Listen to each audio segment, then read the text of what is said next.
Oke, sobat di luar TV. Kembali lagi saya menyapa sobat di luar TV dalam acara yang sangat hati-hati. Karena acara kita adalah acara tentang kita. Kita yang Indonesia, kita yang berbeda, kita yang tetap satu jua. Kita yang nggak suka terhadap korupsi, kita yang nggak suka basa-basi, dan kita yang nggak suka dengan pembenci. Oke, sobat di luar TV, saya Adri Zulpianto yang bukan tukang bakso bawah hati mengucapkan selamat menikmati di luar TV.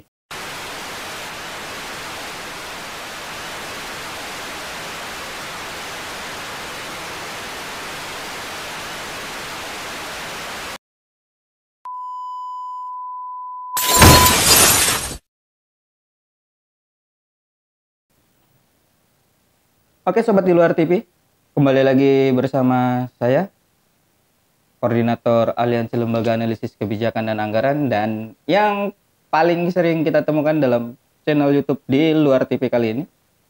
Bersama kita udah duduk Kang Jajang Nurjaman, koordinator dari Lembaga Center for Budget Analysis.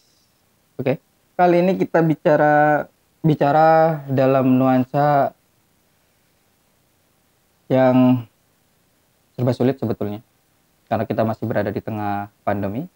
Tapi hari ini kita berada di bulan Mei 2021 yang penuh penuh momen lah ya, momen-momen kebangsaan. Momentum kebangsaan tersebut itu salah satunya adalah Hari Kebangkitan Nasional. Betul. Yang bertepatan juga dengan Hari Reformasi. Yep. Nah, dalam momentum kebangkitan nasional di tengah pandemi ini sebetulnya menarik kalau kita lihat dari kacamata sosial misalnya. Kacamata sosial dulu kita lihat dalam konteks pandemi hari ini, sosial kemasyarakatan kita terganggu sebetulnya. Keadaan sosial masyarakat kita terganggu dengan konflik-konflik yang sesama masyarakat gitu ya, baik di kaum bawah atau masyarakat menengah terus bawah atau atas gitu, semua saling memunculkan ketidakpercayaan yang kemudian menjadi percik-percik api konflik, karena memang di tengah-tengah masa sulit itu rentan betul emosi itu muncul. Belum lagi terkait dengan terkait dengan kekeluargaan dan keluarga. Kekeluargaan dalam artian bertetangga gitu ya, itu juga terganggu karena ya kita pernah lihat lah permasalahan misal sesama tetangga berebut bansos, bahkan ada yang jambak-jambakan gitu ya. Terus juga dilihat dari keluarga ya, ada yang bapaknya di PHK gitu ya, atau ada orang tua yang di PHK, sehingga akhirnya mengancam keberlanjutan anak-anaknya gitu ya, keberlanjutan keluarga begitu, yang sehingga akhirnya sering kita temukan anak menuntut ibu, bapak membunuh istri, suami membunuh istri, bapak memperkosa anak. Itu banyak betul terjadi selama pandemi ini sebetulnya. Nah, dalam momentum kebangkitan nasional ini kita akan mengupas sebetulnya dari sisi mana kita akan bangkit di tengah-tengah pandemi ini gitu. Karena kalau mau dilihat secara gamblang dari atas, misal dari tingkatan pemerintah juga, yang saya rasa ini mudah-mudahan Hari Kebangkitan Nasional pada momentum bulan ini tidak menjadi sebuah formalitas doang, yang tidak menjadi foto profil doang gitu ya, kebangkitan nasional, atau cuma dijadikan status di sosial media doang gitu, atau cuma mengeluarkan kata-kata selamat Hari Kebangkitan Nasional, tapi tidak memahami apa sih sebetulnya kebangkitan nasional itu sendiri. Itu pertama. Kedua, juga jangan menjadikan kebangkitan nasional ini cuma sebagai seremoni-seremoni yang nggak tahu untuk apa, memperingati apa. Cuma hanya sebatas yang misal pejabat hanya sebatas dijadikan sebagai pencitraan, hanya sebatas lip set yang itu juga pas keluar dari mulutnya juga nggak ngerti apa, kemudian memunculkan konflik tersendiri misal. Ya, momentum-momentum itu kalau dijadikan sebatas seremoni kata-kata, ini juga nggak layak untuk disampaikan sebetulnya. Tanpa gerakan yang sebetulnya lebih konkret dan berdampak besar bagi masyarakat gitu. Tapi kebangkitan nasional itu juga mesti diperingati sebagai mempelajari sejarah, tapi bukan mengulang sejarah. Karena sejatinya sejarah itu diperbaiki. Kita mempelajari sejarah untuk memperbaiki, bukan untuk mengulang kondisi dan situasi sejarah. Gitu ya. Nah, di tengah-tengah pandemi ini juga sebetulnya banyak catatan terkait korupsi misal. Korupsi ini juga menjadi catatan tersendiri di tengah pandemi. Maka dengan momentum kebangkitan nasional ini sebetulnya harus menjadi momentum kebangkitan bagi penegakan hukum. Penegakan hukum yang di mana harus berfokus pada memberantas korupsi, memberantas tindakan-tindakan yang sebetulnya mendekati pada tindakan koruptif yang ini merugikan masyarakat tidak hanya pada tahun berjalan, pada tahun yang saat ini kita jalani, tapi juga berdampak pada tahun-tahun berikutnya. Karena sebetulnya korupsi juga menjadi sebuah efek domino yang itu berkepanjangan efeknya dan merugikan masyarakat, gitu ya. Nah, Kang Jajang akan membahas bagian-bagian part-part tadi secara spesifik. Karena Kang Jajang ini ahlinya. Bagian itu. Ya kan? Iya dong. Amin, amin. Iya. Pertama gini Kang Jajang, sebetulnya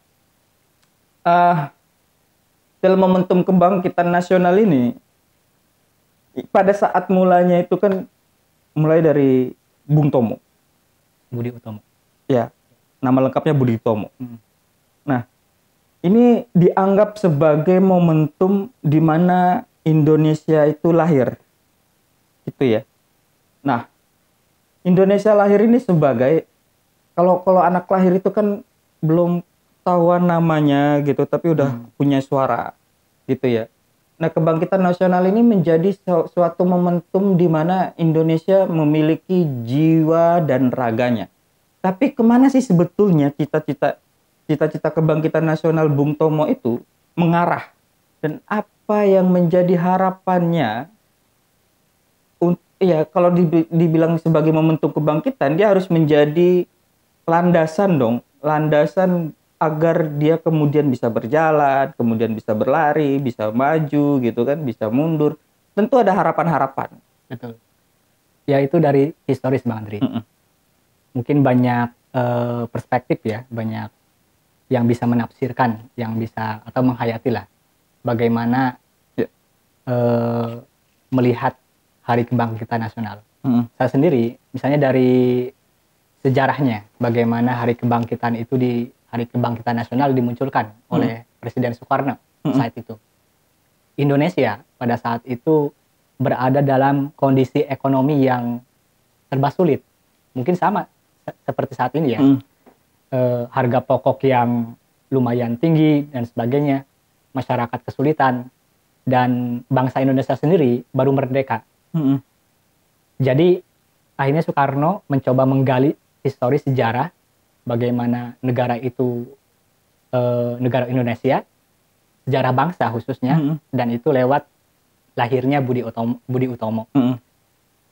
Kalau kita melihat dari sana gitu kan, bagaimana pemimpin Indonesia Presiden Soekarno mengupayakan mencari ya spirit lah untuk masyarakat di tengah kesulitan. Di sisi lain mungkin kondisinya nggak seperti sekarang dari segi APBD dan sebagainya ya, APBN ya. Setidaknya ada upaya untuk memberikan stimulus lah ke masyarakat agar tetap berjuang melewati segala kesulitan. Lalu, nah ini yang harusnya dicontoh oleh para pemimpin ya, baik itu di pemerintah pusat maupun daerah. Bagaimana menghadirkan kepemimpinan. Kita kalau melihat sejarah itu, oke lah kita bicara cita-cita Budi Utomo dan sebagainya. Itu selain Hari Kitas nanti kita juga bicara masalah reformasi ya, masih di bulan Mei. Tapi yang kita harapkan sebenarnya dalam kondisi yang serba sulit, terus juga di momentum bulan Mei, kita harap para pemimpin ini memberikan teladan, memberikan semacam support moral, memberikan kekuatan kepada masyarakat yang benar-benar sedang mengalami kesulitan. Dalam bentuk ya butuh kewibawaan, butuh kepemimpinan, bahkan yang lebih real tentunya dalam bentuk kebijakan, program, bantuan, intervensi real yang nyata kepada masyarakat yang sulit. Mungkin contohnya seperti bantuan dan sebagainya. Itu bukan hal yang sulit dilakukan saat ini, bahkan banyak sekali hal yang bisa dilakukan oleh pemimpin kita. Karena kondisi pada saat ini kita sudah merdeka, negara kita sudah dikatakan stabil dari segi hukum dan sebagainya. Tinggal pertanyaannya mau atau tidak para pemimpin kita ini, khususnya Presiden Joko Widodo tadi melakukan memunculkan, memperlihatkan kepemimpinannya bahwa negara itu hadir loh di tengah kesulitan masyarakat. Itu saja, mau atau tidak. Nah, kita lihat tidak. Itu yang jadi pertanyaan dari segi kepemimpinan historis dan sebagainya. Dari sisi kepemimpinan sebetulnya juga hari ini pada momentum bulan ini ya, bulan Mei ya, juga ada termasuk Hari Komunikasi Internasional sebetulnya, yang juga kita lihat pada hari ini entah kenapa komunikasi juga menjadi sesuatu yang sebetulnya nggak berjalan betul secara dialog. Justru yaitu karena mungkin ya ini juga menjadi sesuatu yang sebetulnya juga sesuatu yang sudah ya konsumsi publik lah ketika pemimpin atau bukan deh. Saya rada nggak suka kalau disebut pemimpin sebetulnya. Karena kalau pemimpin itu dia memimpin. Yang memikirkan siapa yang dipimpin. Kan gitu. Tapi kalau penguasa berpikirnya tentang dikuasai atau menguasai. Jadi saya lebih suka dengan penguasa. Nggak ada pemimpin di Indonesia. Ya, jarang. Itu juga sebagai bentuk tanggung jawab. Dulu juga Soekarno sebagai presiden, sebagai penguasa. Ini juga sebagai dorongan sebenarnya. Ya kalau nggak ke presiden siapa lagi? Oh iya benar. Dia penguasa, dia pemimpin. Dia penguasa, dia pemimpin. Jalur tengah betul. Tapi mungkin itu kritik juga yang kita alami, kita lihat tadi. Masalah komunikasi, masalah sepele Bang Andri. Antara komunikasi, bahasa yang biasa kita gunakan sehari-hari, antara pemimpin dan masyarakat seperti itu. Bahkan bisa dikatakan ya harusnya masalah teknis seperti itu tidak ada masalah. Karena presiden itu di sampingnya, di belakangnya itu ada menteri-menteri, ada KSP, ya yang membantu gitu. Jadi nggak terlalu puyeng. Tapi karena ini pengen semuanya membantu, gimana dong? Semuanya pengen muncul sebagai pembantu, tapi dibilang pembantu pada nggak suka, gimana ya? Artinya gini. Apa menteri mau disebutnya? Iya, artinya kan gini, kekacauan komunikasi yang terjadi itu muncul karena penguasa yang di atas itu atau yang di belakang jajang pemimpin itu juga hanya membaca teks-teks yang disodorkan oleh para pembantunya itu. Betul. Tapi tidak ditelaah secara ilmiah misal. Kenapa tidak ditelaah secara ilmiah? Simpel aja. Misal Bipang atau jangan Bipang deh, itu memang rada rumit. Anda bicara tentang kedaerahan yang di pelajaran tingkat SD aja itu belum tentu masuk gitu kan. Betul. Tapi kalau dibilang Provinsi Padang, ini yang agak aneh sebetulnya. Karena ini kan bicara tentang komunikasi juga. Oke lah, kalau memang ya udahlah itu nggak usah dipermasalahin. Coba deh ngomong di depan guru. Ya Kang Jajang, Padang itu ada di mana? Provinsi Padang. Disalahin nggak? Ya kan, ini kan bicara tentang komunikasi aja sebetulnya. Yang ini kenapa? Oke, komunikasi itu siapa aja bisa lah. Bahkan dari kecil pun kita dipaksa untuk mampu berkomunikasi dengan baik gitu ya. Tapi pada pelaksanaannya kadang-kadang sebagai pemimpin yang nggak tahu siapa yang mengontrol, siapa yang pegang remote terhadap pemimpin hari ini juga rada membingungkan karena seakan-akan pemimpin hari ini juga tidak bergerak secara dirinya sendiri. Dia hanya diarahkan, diatur, diolah gitu ya. Sehingga akhirnya muncullah apa yang dia sampaikan tanpa dipikir ulang. Setuju nggak sih dengan pendapat saya? Kayaknya enggak juga ya.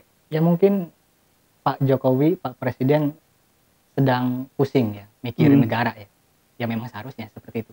Sampai hal-hal yang teknis yang kecil sampai kelewat seperti itu. Tapi memang itu diwajari. Ya, Coba bayangin Soekarno lah ya yang katanya mereka ini Pancasilais betul gitu kan. Soekarno aja tanpa teks bisa kok dia menggebu-gebu bicara, bahkan dikenal sebagai bapak orator gitu kan. Tokoh orasi Indonesia misal gitu. Tapi tidak pernah membaca teks. Ini kan karena orang-orang yang tidak membaca teks dalam komunikasi itu dianggap selesai dalam komunikasi. Gitu, bacaan-bacaannya, narasinya itu kan berdasarkan dari apa yang dia lihat, apa yang dia baca, dan apa yang didialogkan terhadap sekelilingnya gitu. Jangan-jangan hari ini komunikasi berantakan karena tidak ada dialog di antara para pemimpin itu. Ini bicara tentang komunikasi ya gitu. Itu yang jadi pertanyaan tadi, bagaimana sih teknisnya? Sebenarnya ya kita nggak terlalu nggak terlalu tahu lah ya di dalam istana jauh-jauh itu kayak gimana Pak, cakar-cakaran, harapannya jambak-jambakan seperti ini ya, gitu. seperti presiden kita saat ini sosoknya seperti Soekarno, nggak juga. Ya nggak usah memunculkan tadi hal-hal yang bikin gaduh gitu kan. Jangan sampai lagi-lagi kesleo misalnya, hal-hal yang teknis, penyebutan dan sebagainya. Harusnya itu yang akhirnya mengalihkan fokus publik gitu. Kalau memang saya khawatirnya itu seperti mungkin ada pembiaran. Jadi ketika kita sibuk dengan kasus ini, muncul kata itu, entah itu keseleo atau disengaja, ya mudah-mudahan keseleo aja dan itu bisa dievaluasi, diperbaiki, bukan disengaja untuk bikin gaduh. Kan lucu kalau pemimpin sampai berpikir seperti itu. Saya sih berbaik sangka dulu gitu kan. Namun, ya kalau memang keseleo ya harus diperbaiki. Akhirnya kan kita sendiri jadi berbicara masalah komunikasi, kan lucu kan. Ini sekelas pemimpin di negara kita yang besar gitu, dengan berbagai permasalahan yang ada, pandemi, korupsi, belum lagi kita bangsa Indonesia yang mayoritas muslim, ada kasus di luar misalnya Palestina gitu kan. Jangankan untuk ngurusin hal-hal yang kayak gitu, masalah komunikasi aja belum selesai. Itu kan itu yang poinnya. Jadi bikin greget kita Betul. Dalam konteks informasi juga sebetulnya, dalam hal informasi gitu, kita juga dilanda persoalan-persoalan yang itu sebetulnya persoalan komunikasi juga.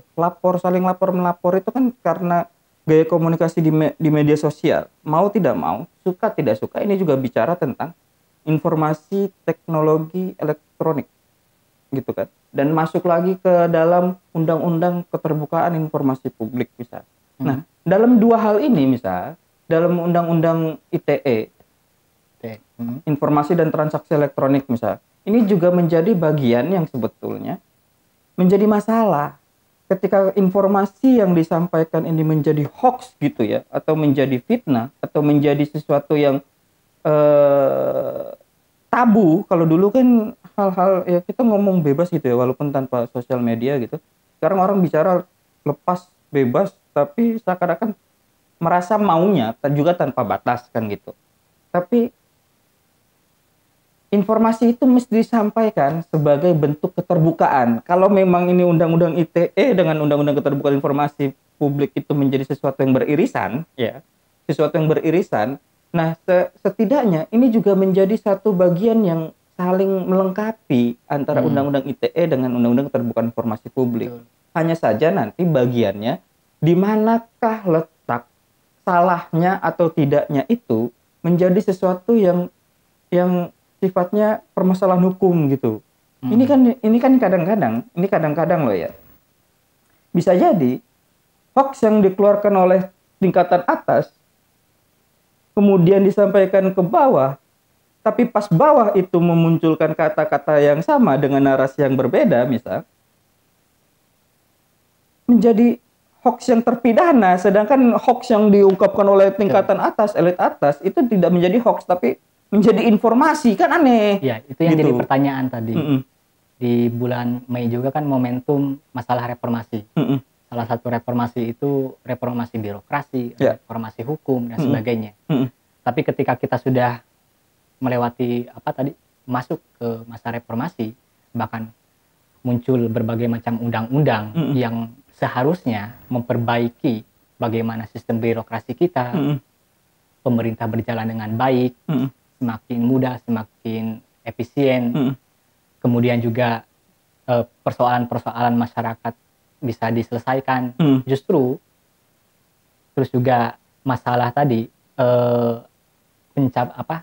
mengemukakan pendapat itu adalah hak setiap masyarakat, hak setiap rakyat Indonesia. Itu kan hasil dari reformasi sebenarnya.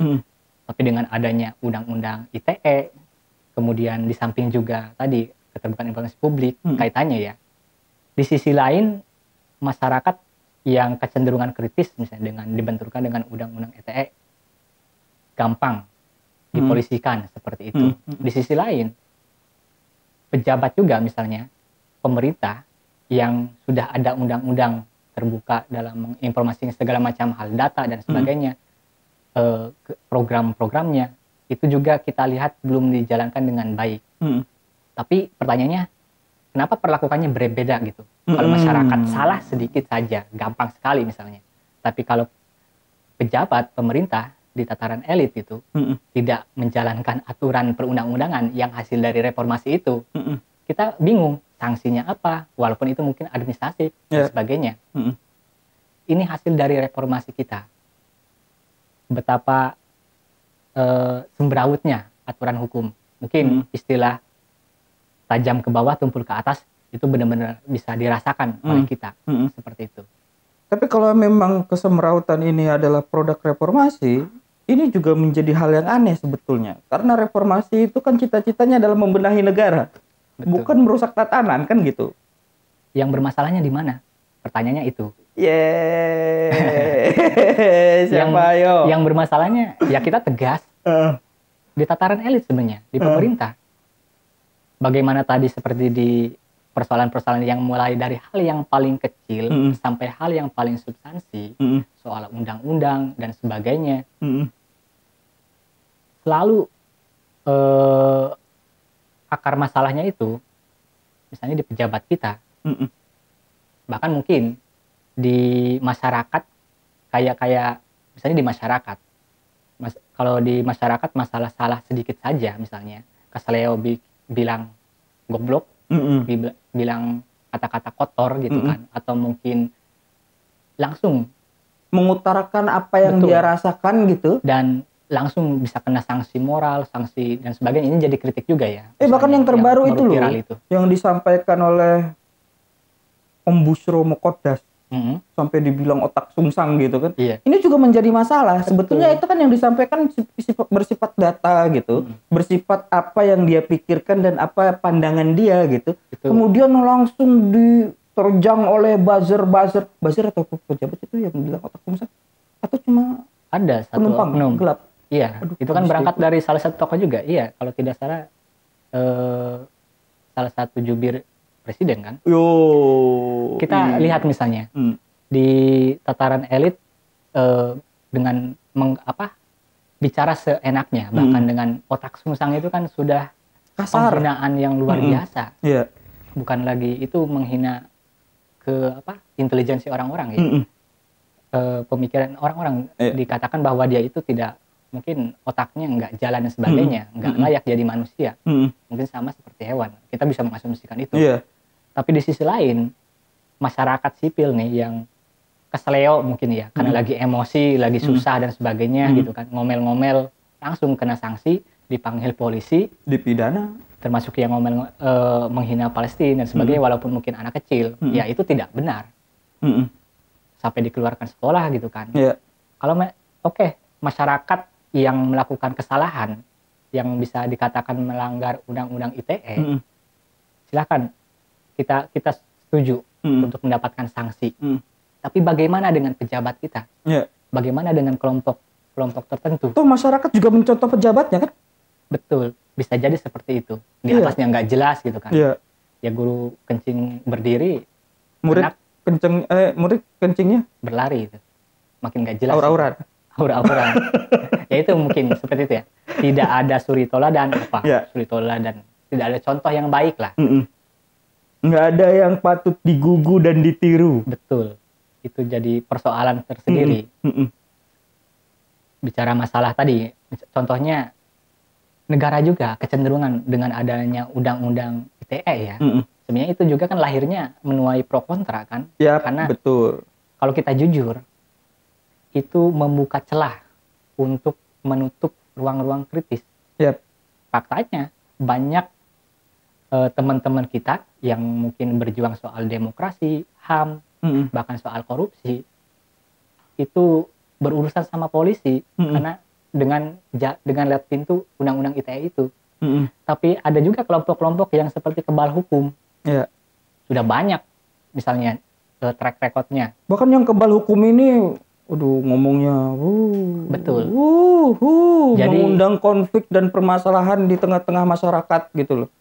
Aturan itu, undang-undang itu seperti jadi senjata penguasa ya, kita katakan penguasa untuk membungkam, bahkan untuk menargetkan lawan-lawannya yang tidak sesuai, yang berseberangan. Tapi giliran dianggap itu sebagai tamengnya atau pionnya dari penguasa, justru mereka juga nggak suka. Katanya itu bukan bagian dari dia, tapi kelakuan dan tindak itunya tuh, ketika kekuasaan diserang, semuanya langsung menyerang balik gitu kan. Ini menjadi apa ya? Sebetulnya yang memecah belah bangsa ini tuh, memecah belah bangsa ini tuh, itu sebetulnya mereka itu. Iya. Bukan sistem-sistem yang lain. Bahwa itu ada, iya. Bahwa sistem radikalisme itu memecah, iya. Bahwa sistem kekhilafahan itu menentang dari suatu sistem ketatanegaraan juga, iya. Tapi yang jelas sampai hari ini, dan itu nampak bahkan beredar di tengah-tengah masyarakat secara real, gitu. Oknum-oknum buzzer lewat media sosial lagi. Kita kebanyakan kan nggak jelas juga nih orangnya mana. Pentolan-pentolannya saja kan. Tapi itu begitu masif seperti itu. Tapi menurut saya juga nggak mungkin juga penguasa itu nggak tahu siapa di balik mereka itu. Pastinya. Pasti ada deal-dealan tertentu, pasti ada satu hal obrolan tertentu yang kemudian mereka juga di backup secara full dan kuat di sana. Artinya, undang-undang ITE ini hanya berlaku bagi masyarakat menengah ke bawah, tidak untuk atas. Betul. Dan ingat nggak? Misal ada yang bilang waktu itu, penggal nanti kepalanya presiden kita loh. Tindakannya begitu, ya kan? Tapi giliran itu yang istri TNI dipecat, betul. Mengungkapkan emosinya juga langsung. Iya. Intinya yang selalu jadi korban ya masyarakat kan. Iya. Dan sangat jarang sekali ya tadi di tingkatan di level-level terbawah loh yang kena sanksi-sanksi pidana itu. Mau itu di tingkatan pemerintah atau kelompok yang dekat yang mungkin satu bagian. Yap.